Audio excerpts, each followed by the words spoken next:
وَتَطْمَئِنُّ قُلُوبُهُمْ بِذِكْرِ اللَّهِ، اور پھر ان کی حالت یہ ہوتی ہے کہ ان کے دلوں کو سکون اللہ کی یاد ہی میں آتا ہے. الا بذکر اللہ تطمئن القلوب، آگاہ ہو جاؤ، اللہ کے ذکر ہی میں دلوں کا سکون ہے. یہ سورۃ الرعد کی آیت نمبر 28 کا وہ پورشن ہے جو ہم نے اپنے دونوں اذکار کارڈ، صبح شام کے اذکار کارڈ اور فرض نماز کے بعد اذکار کارڈ کے اوپر یہ آیت ٹاپ کے اوپر لکھی ہوئی ہے. آگاہ ہو جاؤ، کان کھول کر سن لو کہ اللہ کی یاد میں، اللہ کے ذکر میں ہی دلوں کا سکون ہے. اب یہ آیت ایسی ہے کہ اور کئی ایک لیکچر صرف اس ایک آیت کے اوپر ہو سکتے ہیں اگر کراس ریفرنس میں ہم آیات اور احادیث کو کنسیڈر کریں. یہی وجہ ہے کہ پچھلی جو میری قرآن کلاسز 344 لیکچرز میں کمپلیٹ ہوئی تھی نا، اس چھوٹے سے ٹکڑے پہ میں نے 6 لیکچر دیے تھے. اللہ بذکر اللہ تطمئن القلوب، 6 لیکچر. مسئلہ نمبر 111 ABC، پھر 112 ABC، اور تینوں لیکچر جو ہے وہ ایک ایک گھنٹے سے زیادہ ہیں، 6 کے 6 لیکچر. تو جسے شوق ہے تو وہ دیکھ لیں. صبح شام کے اذکار پہ میری ویڈیو انہی قرآن کلاسز میں سے کاٹ کے الگ اپلوڈ کی گئی، اس میں نے اذکار کارڈ بھی سارے کور کیے کہ یہ صبح شام کے اذکار ہیں، یہ فرض نماز کے بعد کے اذکار ہیں، پھر کون کون سی قرآن کی صورتیں ہیں، ان کے کیا کیا فضائل ہیں، پھر ذکر کے فضائل کیا ہیں، کراس ریفرنس کے طور پہ قرآن سے آیات، ذکر کی اقسام کیا ہے.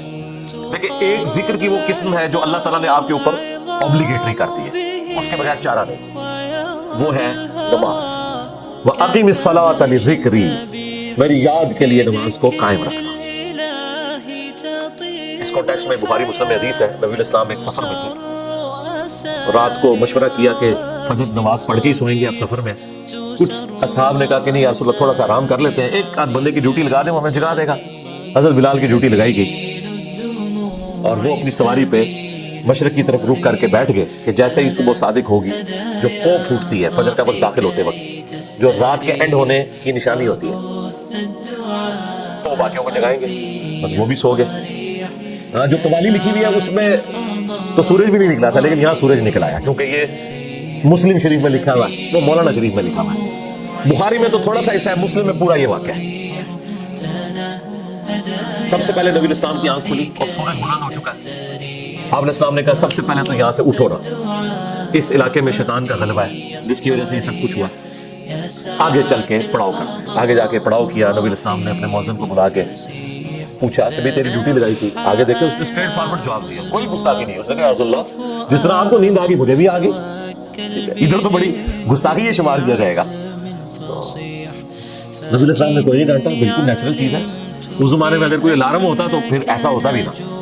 یہ تو دیکھیں ہم کتنی سہولت میں ہیں، بھلے رات کو 12-1 بجے بھی سوئے نا تو الارم لگایا ہوتا ہے، یقین ہوتا ہے کہ اس الارم کی آواز میں اٹھ جائے. ورنہ اگلے زمانوں میں جب الارم نہیں تھے تو لوگ تو پوری رات پتہ نہیں کتنی دفعہ کروٹ لیتے ہوں گے کہ کہیں فجر نہ قضا ہو جائے. تو ہماری زندگی کتنی آسان ہوگی اس کی وجہ سے. پھر نبی الاسلام نے اذان دلوائی اور سورج بلند ہے، اور صحابہ کرام کہتے ہیں فجر کی نماز آپ نے جماعت سے پڑھائی، سورج نکلی ہوئی حالت. سلام پھیرنے کے بعد آپ نے فرمایا کہ اگر کوئی شخص سویا رہ جائے یا بھول جائے تو جیسے ہی اسے یاد آئے، جیسے ہی اس کی آنکھ کھلے وہ والی نماز پڑھ لے. اس کے لیے وہی اس نماز کا ٹائم ہے، اس کے لیے. اس کو روٹین نہیں بنانی، اور تسلی بھی یہ دے دی کہ ٹینشن بھی نہیں لینی. ٹھیک ہے اگر ایسا معاملہ ہو گیا اللہ معاف فرمانے والا ہے، جان بوجھ کے تو نہیں کیا، اور تمہاری وہ نماز قضا بھی نہیں ہوگی. ظاہر ہے کہا اس کے لیے اس کی نماز کا ٹائم وہی ہے، وہ قضا بھی نہیں ہوئی، ادا پڑھی ہے تو جماعت کرائی ہے نا، ورنہ سورج نکلے ہوئے فجر کی نماز کا ٹائم تو نہیں ہوتا. اور پھر آپ نے اینڈ پہ قرآن کی آیت تلاوت کی، سورہ طٰہٰ کی، وَأَقِمِ الصَّلَاةَ لِذِكْرِي، میری یاد کے لیے نماز کو قائم رکھنا. یعنی یہ نماز وہ چیز ہے جو اللہ کی یاد کو قائم رکھنے والی چیز ہے. یہ 5 ٹائم اللہ نے اس لیے مقرر کیے ہیں کہ اگر کوئی شخص کچھ بھی نہ کر سکے، ایٹ لیسٹ یہ 5 اوقات میں چاروں نہ چار میرے سامنے جھک جائے، اس کی حاضری لگ جائے گی. وہ یعنی جس طرح ایک بندہ فوجی پریڈ کرتا ہے، وہ چاہے بوجھل دل سے بھی کر رہا ہے، اس کی ڈیوٹی شمار ہونی. یہ نماز ڈیوٹی ہے. یہ شیطانی وسوسہ اپنے دماغ سے نکال دیں کہ اگر کسی کا نماز میں دل حاضر نہیں ہے تو اس کی نماز قبول نہیں ہے. نہیں، نماز کے فرائض میں آپ کہیں قرآن و حدیث میں نہیں دکھا سکتے کہ خشوع خضوع اس کا حصہ بنایا گیا ہو کہ نماز کے اتنے فرائض ہیں ان میں سے خشوع خضوع بھی ایک ہے. نہیں، خشوع خضوع کبھی ڈسکس ہی نہیں ہوا اس حوالے سے. ترغیب کے لیے ضرور ہوا کہ اہل ایمان کی نشانی ہے کہ وہ توجہ سے نماز پڑھتے ہیں. یہ کہیں نہیں آیا کہ جو توجہ بڑھ جائے اس کی نماز نہیں ہوتی, یہ کبھی نہیں ہوا. یہ ٹاپک ڈسکس نہیں کیا گیا اسی وجہ سے کہ اللہ کو پتا تھا کہ دماغ سوچتا ہے, خاص حد تک انسان کنٹرول کر سکتا ہے. ہاں باقی ارکان کے اوپر بات ہوئی کہ ہر رکعت میں 1 رکوع اور 2 سجدے ہیں. اگر یہ والی غلطی ہو جائے تو اینڈ پہ سجدہ صاف کر لینا ہے. لیکن کہیں پہ خشوع خضوع نہیں ڈسکس ہوا کہ اگر کسی کو خیال آیا تو وہ نماز ہی دوبارہ پڑھے یا وہ اینڈ پہ سجدہ صاف کرے. یہ بات ڈسکس نہیں, اسی وجہ سے کہ اللہ کو پتا تھا کہ یہ ایک ڈیوٹی ہے جو انسان نے پوری کرنی ہے. اور اس دھاگے کے ساتھ انسان پھر بندہ رہتا ہے جب, تو یہ 5 اوقات میں جب اللہ کے سامنے آتا ہے نا تو پھر وہ اللہ تعالیٰ سے اپنا دامن چھڑا نہیں سکتا. باقی کی زندگی بھی اس کی پازیٹیو ہو جاتی ہے. جو اللہ تعالیٰ فرمایا کہ نماز بے حیائی اور برے کاموں سے روکتی ہے اگر کنٹینیوسلی انسان پورے پروٹوکول کے ساتھ نماز کو پڑھتا ہے. تو میری یاد کے لیے نماز کو قائم رکھنا, یہ حدیث بخاری میں بھی ہے اور مسلم کے اندر بھی. یہ کتنی ڈھارس بنانے والی چیز ہے. تو یہ وہ ذکر کی فارم ہے جو اللہ تعالیٰ نے اوبلیگیٹری رکھ لی. اسی طریقے سے اپنے مال میں زکوٰۃ دینا, یہ بھی وہ فرض ذکر ہے اللہ کا جو آپ نے کرنا ہے. اللہ کی یاد, مال خرچ کریں گے تو جس کے لیے خرچ کر رہے ہیں اس کی یاد میں کر رہے ہیں, اور یہ پتہ ہے کہ اس نے پوچھنا ہے کہ نہ اگر زکوٰۃ دی تو تمہارے ساتھ یہ کیا جائے گا. تو سورہ توبہ میں آیا کہ ان کا مال جو یہ جوڑتے ہیں کنز بنا کے اور اللہ کی راہ میں زکوٰۃ نہیں دیتے تو قیامت کے دن ان کی پیٹھوں پہ, ان کے پہلوؤں کے اوپر, ان کے ماتھوں کے اوپر یہی سونا اور چاندی گرم کر کے داغا جائے گا اور کہا جائے گا کہ یہ ہے وہ مال جو تم نے دنیا میں جوڑا تھا.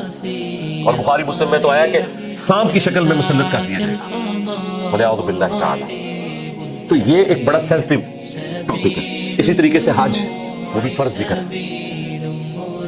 رمضان کے روزے, وہ بھی فرض ذکر ہے, اللہ کی یاد دہانی.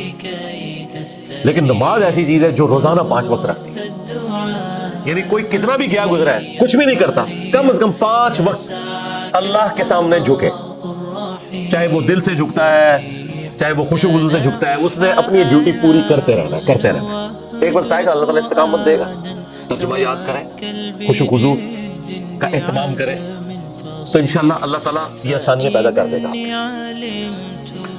یہ وہ ذکر ہے جو فرض ذکر ہے. دوسرا ذکر وہ ہے جو اللہ تبارک و تعالیٰ نے قرآن کے لیے یوز کیا. اِنَّا نَحْنُ نَزَّلْنَا الذِّكْرَ وَإِنَّا لَهُ لَحَافِظُونَ. بے شک اس ذکر, یاد دہانی یعنی قرآن کو ہم نے نازل کیا اور ہم ہی اس کی حفاظت کرنے والے. تو قرآن بھی اللہ کا ذکر ہے, اللہ کو یاد دلانے والی چیز ہے. یعنی جو چیز آپ کو اللہ تعالیٰ کی یاد دلا دے, اسی لیے اسے کہا گیا الذکر. اب قرآن کی اہمیت پہ بولا جائے, وہ تو پچھلے دنوں جو سویڈن میں گستاخی ہوئی اس پہ میں نے تفصیل سے صرف قرآن کے اوپر سارا کچھ ڈسکشن کی ہے.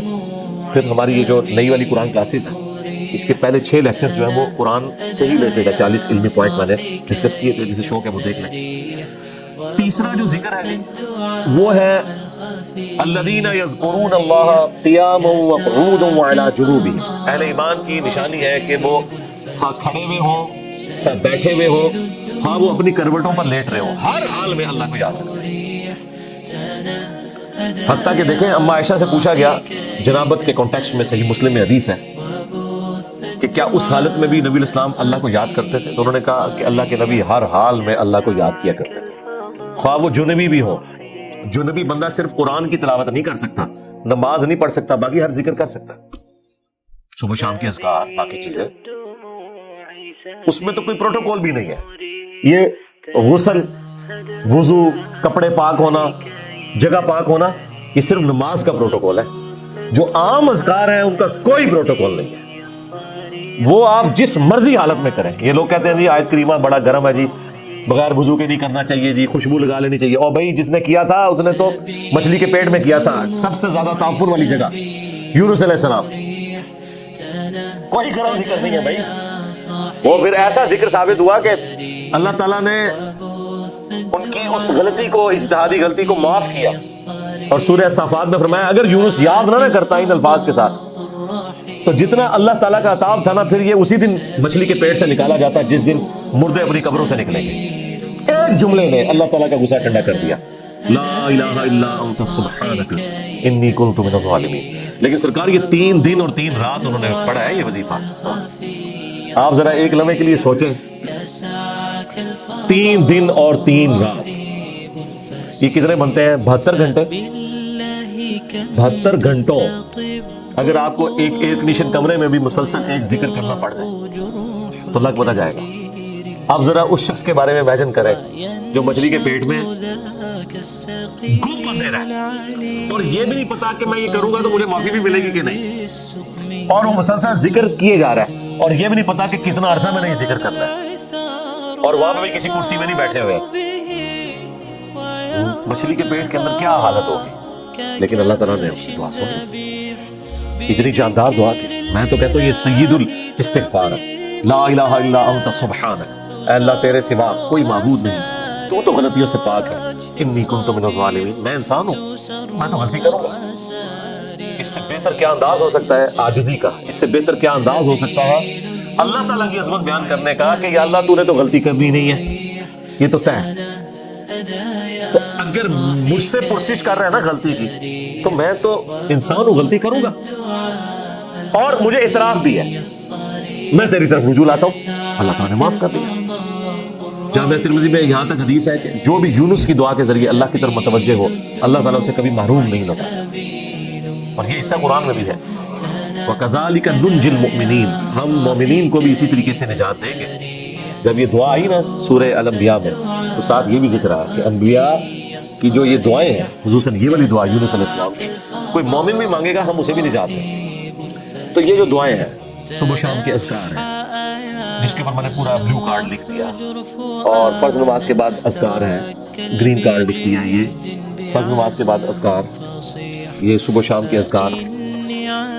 تو ان اذکار میں وہ ساری دعائیں ہیں جو نبی علیہ السلام نے کی ہیں، یہ ہماری ویب سائٹ سے بھی ڈاؤن لوڈ کر سکتے ہیں آپ، اس کی ایپ بھی بنی ہوئی ہے، پی ڈی ایف فارم میں بھی ہے۔ تو یہ اذکار کریں، صبح شام کی دعائیں، اذکار، مختلف اوقات کی دعائیں، ٹوائلٹ میں جاتے وقت کی دعا، باہر نکلنے کی دعا، صبح اٹھتے وقت کی دعا، اور رات کو سونے سے پہلے دعائیں۔ یہ مختلف اوقات کی جو دعائیں ہیں، یہ وہ ساری دعائیں ہیں جو آپ نے اٹھتے بیٹھتے چلتے پھرتے کرنی۔ درود شریف بھی، درود شریف اللہ کی عبادت ہے کیونکہ یہ دعا ہے، اور دعا جتنی بھی ہے وہ اللہ سے کی جاتی ہے، اور ہر دعا عبادت ہے۔ الدعاء هو العبادہ، یہ حدیث ہے سنن نسائی کے اندر، ترمذی کے اندر، اور نبی علیہ السلام نے حدیث کے اوپر اکتفا نہیں کیا، اس کے بعد آپ نے آیت پڑھی، ادعونی استجب لکم، اے میرے بندو مجھ سے مانگو میں تمہاری دعا کو قبول کروں گا۔ ان الذین یستکبرون عن عبادتی، بے شک جو لوگ میری عبادت سے تکبر کریں گے، یعنی مجھ سے دعا کرنے میں کنجوسی اختیار کریں گے، میں انہیں ذلیل و خوار کر کے جہنم میں داخل کروں گا، والعیاذ باللہ تعالی۔ حضور نے سورۃ المومن کی آیت نمبر 60 پڑھی، اسے سورہ غافر بھی کہتے ہیں، اس بات کے ثبوت میں کہ دعا کرنا عبادت ہے۔ تو جتنی دعائیں ہیں یہ عبادت ہے، اور یہ اللہ تعالیٰ کا وہ ذکر ہے، خواہ وہ درود شریف ہو، خواہ صبح شام کے اذکار ہو، یا مختلف اوقات کی دعائیں ہوں، یہ اللہ تعالیٰ کے وہ ذکر کی شکلیں ہیں جس کا کوئی پروٹوکول نہیں، کوئی جنبی ہے، کوئی بے وضو ہے، کپڑے بھی ناپاک ہیں، جس جگہ پہ ہیں وہ جگہ بھی ناپاک ہے، کوئی فرق نہیں پڑتا اس سے، یہ ذکر آپ کر سکتے ہیں۔ مولا علی کا قول ہے جامعہ ترمذی میں، سنن ابی داؤد کے اندر، کہ نبی علیہ السلام کو حالت جنابت کے علاوہ کوئی اور حالت قرآن پڑھنے سے مانے نہیں ہوتی تھی، یعنی قرآن آپ نہیں پڑھ سکتے جنبی ہو، بغیر وضو کے قرآن بھی پڑھا جا سکتا ہے لیکن جنبی شخص نہیں پڑھ سکتا۔ لیکن جو اذکار ہے نا وہ اٹھتے بیٹھتے چلتے پھرتے، بھئی اما عائشہ سلام اللہ علیہا اس سے زیادہ کیا بات کرتی، جب جنابت کے کانٹیکسٹ میں ان سے پوچھا گیا تو انہوں نے کہا اللہ کے نبی تو ہر حال میں اللہ کو یاد کرتے تھے، خواہ وہ جنبی ہو یا نہ ہو، اور غسل جنابت فوراً کرنا کوئی ضروری بھی نہیں ہوتا، اللہ تعالیٰ نے چھوٹ دی ہوئی ہے، بس نماز کا لانا ہو۔ نبی علیہ السلام کبھی غسل جنابت رات کو کر لیتے تھے اور کبھی آخری پیر اٹھ کے کرتے تھے، تو غسل جنابت ڈیلے بھی کوئی شخص کر سکتا ہے، فجر پڑھ کے اگر کسی کے اوپر غسل فرض ہو گیا تو وہ زور سے پہلے کسی بھی وقت غسل کر کے زور کی نماز، بس وہ قضا نہیں ہونی چاہیے۔ تو اس دوران بھی اللہ کو تو آپ نے یاد کرنا ہے، ایون ٹوائلٹ میں غسل کرنے جب جانا ہے تو اللہ ہی کو یاد کر کے جانا ہے نا، اللہم انی اعوذ بک من الخبث والخبائث، جو بخاری میں دعا ہے، اے اللہ میں شریر جنوں اور جنیوں سے تیری پناہ میں آتا ہوں۔ یہ دعا جو آپ مانگ کے ٹوائلٹ میں جاتے ہیں تو جنبی شخص نے بھی یہ دعا مانگ کے جانی ہے نا۔ باقی بھی جو مختلف اذکار ہیں وہ آپ نے لازمی کرنے ہیں، اس میں کوئی سستی والا پہلو نہیں ہونا چاہیے۔ ہاں قرآن پاک سے متعلق جو چیزیں وہ آپ نہ کریں۔ تو یہ ذکر کی 3 اقسام، نمبر 1 فاقم الصلاۃ لذکری، میری یاد کے لیے نماز کو قائم کر. اور جتنے بھی فرائض ہیں، خواہ وہ حج کی شکل میں ہو، زکوٰۃ کی شکل میں ہو، رمضان کے روزے ہوں، وہ سب کے سب اللہ کا ذکر ہے. رزق حلال کمانا بھی، یہ بھی اللہ کا ذکر ہے. اللہ کے نیک بندوں کے واقعات جو قرآن و سنت میں رپورٹ ہوئے انہیں بیان کرنا بھی اللہ کا ذکر ہے. انبیاء کرام کے واقعات کو بیان کرنا بھی اللہ کا ذکر ہے. سب سے بڑا ذکر نماز، اس کے بعد قرآن تو بلکہ اپنے سٹیٹس میں دیکھا جائے تو وہ سب سے بڑا اللہ کا ذکر ہے، اللہ کی یاد دہانی والی چیز. لہذا قرآن کی تلاوت، قرآن کے احکامات کی پیروی کرنا، یہ سب کچھ اللہ کا ذکر ہے.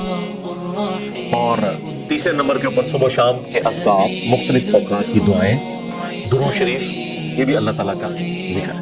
تو یہ تین ہی اقسام ہیں ذکر کی جن کے اوپر ہمیشگی انسان کو کرنی چاہیے. کچھ چیزیں تو اللہ تعالیٰ نے فرض کے طور پہ کر دی ہے، جیسے نماز ہے اور باقی فرائض ہیں، اس کے بغیر آپ کا چھٹکارا نہیں. بخاری اور مسلم دونوں میں حدیث ہے کہ اللہ کا ذکر کرنے والا زندہ کی مثل ہے اور ذکر نہ کرنے والا مردہ کی مثل. یعنی وہ زندہ لاش ہے جو اللہ کا ذکر نہیں کرتا. جامعہ ترمذی میں حدیث ہے، ایک صحابی حاضر ہوئے، یا رسول اللہ مجھے کوئی ایسی نصیحت کرے کہ اس کے بعد مجھے کسی چیز کی ضرورت نہ رہے. نبی علیہ السلام نے کہا کہ تیری زبان ہر وقت اللہ کے ذکر سے تر ہے، بس یہ نصیحت. یعنی صرف نماز کی حد تک نہیں، عام حالت. اچھا، ذکر کے لیے زبان ہلانا بھی ضروری نہیں ہے، دل میں بھی ذکر ہو سکتا ہے. اللہ کو یاد کرنا بھی ذکر ہے، غور و تفکر کرنا بھی ذکر ہے. اصل چیز ہے گاڈ اورینٹڈ ہونا.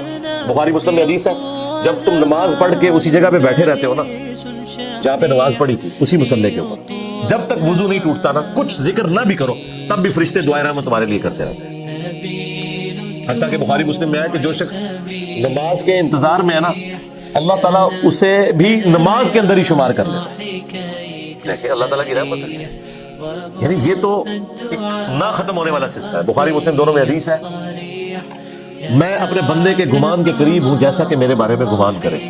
جب وہ مجھے دل میں یاد کرتا ہے میں اسے دل میں یاد کرتا ہوں. جب وہ مجھے کسی مجلس میں یاد کرتا ہے نا تو میں اسے بہتر مجلس میں اسے یاد کرتا ہوں. جب وہ میری طرف ایک بالش بڑھتا ہے میں اس کی طرف ایک ہاتھ بڑھتا ہوں. جب وہ میری طرف چل کے آتا ہے میں اس کی طرف دوڑ کر آتا ہوں. تو یہ حدیث قدسی ہے بخاری مسلم دونوں میں. اور اسپیسیفکلی یہ قرآن حکیم کی درس و تدریس کے حوالے سے ذکر ہوا تھا کہ ایسی مجلس میں فرشتے حاضر ہوتے ہیں اور جب اللہ کے پاس جاتے ہیں، حالانکہ اللہ جانتا ہے، پھر بھی پوچھتا ہے کہ میرے بندوں کے پاس گئے تھے کس حالت میں پایا. وہ بتاتے ہیں یہ حالت تھی. پھر اللہ تعالیٰ پوچھتا ہے مجھ سے کیا مانگ رہے تھے؟ فرشتے بتاتے ہیں کہ بندے جنت مانگ رہے تھے. اللہ تعالیٰ پوچھتا ہے کیا جنت دیکھی انہوں نے؟ کہتے ہیں نہیں. اگر دیکھ لیتے تو اس سے بھی زیادہ مانگتے. اور کیا کہتے تھے؟ جہنم سے آزادی مانگ رہے تھے.